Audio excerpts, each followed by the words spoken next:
adeerkii iyo wiilkii ayaa la baaray nasiib wanaag waa is yeesheen waxaa lala yaabay halka sirta ay ka qursan tahay arrintu markay halkaas marayso gabdhihii loo sheegay wiilkan adeera u nahay oo hidii oo familka waa laga helay gabdhihii arrintii ay aad ula yaabeen gabadhii curadka ahayd ayaa timid magaalada Nairobi si ay arrintan xalkeeda u gaarto waxaa go'aan lagu gaaray familkii oo dhan in gabadha iyo wiilka la baaro sababta wax kale furan ma laha markaan adeeradii waxay leeyihiin waa sax walaalkii wiilka weynaa wuxuu leeyahay waa feeg waa wiilkan waa wacal dadkii familka dhan way gaartay wax qarsoon ma lahan hooyada isbitaal ay gashay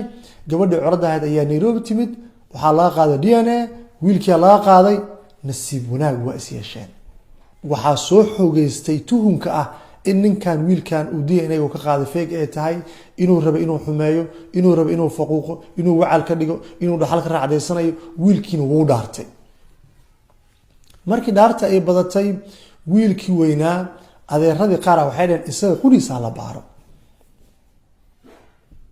inuu been sheegayo oo wiilkan nabay waxa ku ogaan kartiin isaga cisbitaalka ama cisbitaalka la geeyo hala baaro